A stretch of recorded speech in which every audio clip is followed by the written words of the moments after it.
Well, our next question is from Pam in Prescott.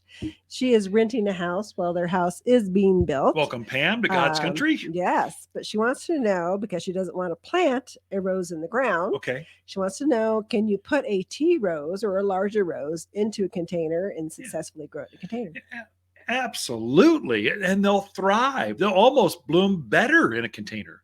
So absolutely, you can do that and then take it with you. In fact, we've got several roses in containers. We've got peonies in containers.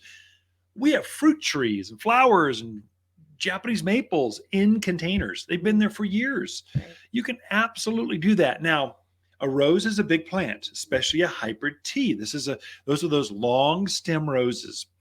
It's just going to push one long cane, this beautiful, big, fragrant flower on the end. The shrub is typically anywhere from 3 to 5 feet in size. And so it gets substantial. Don't go with a little pot. Right. More soil is better.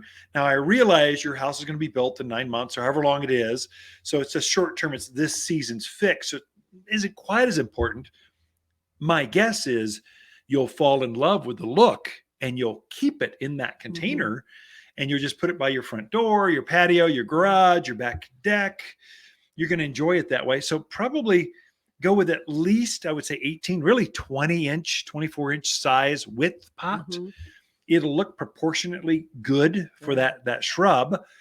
And it will last for many years. It'll have enough soil mass to keep that rose going for years.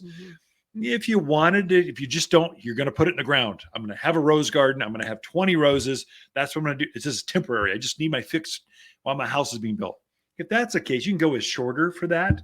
Shoot, you could probably just leave it in the pot and grow it that way. You can't travel very much or bloom as well, but you could. Watch your watering. You got to watch your watering. It's just probably every day, whereas in a container, it's every other day, every third day. It's right. Yes, get a big pot, fill it with Watters potting soil. That's our growers mix. Plant directly in the Watters potting soil. Fill the container up to about an inch from the top and water it in. Watch the blooms. It'll bloom nonstop for you right through, roses bloom until Thanksgiving here. It's crazy how long they bloom. It's true. What I would say is if you think you might leave it in that container, make sure you get one that can take our winter. Yeah, that's good. Don't put it in terracotta or something flimsy good that's going to not take the winters here very well. So we focus on clay. So there's different grades of clay. You don't see this. A pot's a pot, it's a pot. Not true. So Talavera, it's a Spanish, these brightly colored pots. They will break if they go through the winter, freeze and thaw. It'll just break them. Red terracotta, the traditional Italian red clay or German red clay, they will not winter for you. So you need a thicker clay like Vietnamese, there's some Malaysian, Indian, Chinese types of heavy clay. They've got a good quality clay and they go through the kiln long enough to really harden. And so now they don't break for you. They won't flake their color on you. So pick your favorite color, but make sure it's a good quality. That's one, do your homework. Stay away from Mexican clay. That earth tone, kind of charcoal stuff. I've seen that melt in the rain. It's such bad quality. Watch your quality up here in the mountains because that freeze thaw can break them apart. Definitely. All right. I have to put my glasses on now. Last question is from Jason out in Chino. Okay. Neighbor told him, keep an eye out for thrip. Okay. So his question is, how do you keep an eye out for thrip? What do they look like? And what kind of damage do they cause? I have no idea what they look like because their other name is no-see-ums. So they can bite your skin. They leave little red welts. I was doing some ladder work in the greenhouses and they were biting my legs. You could feel them. I couldn't see them. The only way you can really tell, take your cell phone and just kind of pull out the screen without the power on, take the black screen and just tap a branch over top of your blackened cell phone.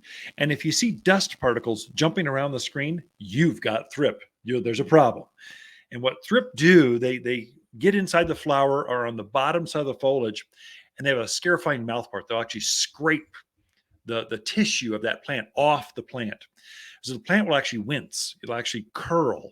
It'll start to deform. The leaves will be deformed. And so they can either curl up or just, they have all kinds of weird patterns. They don't look normal. That's thrip damage. If your lilac bloomed out and like 3 days later, it's out of bloom. That's thrip. They were inside the flower, eating the flower from the inside out. It should have bloomed for a month or more. So that's thrip damage. What to do? Kill them. You put a bug spray on there. You'll hear all kinds of crazy stuff on the internet. This is where the internet is not your friend. Google does not know how to take care of thrip. You want to spray the plant inside, outside, upside down, the whole foliage mass with sayonara. Mhm. It's a bug killer we have here at the garden center. It obliterates thrip, takes them out, and it repels them for like 2 weeks. Mhm. So that's kind of spray it if you see that. Come see us with more. Bring a sample inside of a baggie. Yeah. We'll show you. We'll blow it up to 200 times its normal size under the microscope. We can help you with that. Yep. But thrip, not your friend. Okay. Ken and Lisa Lane, the Mountain Gardeners. Be right back after this.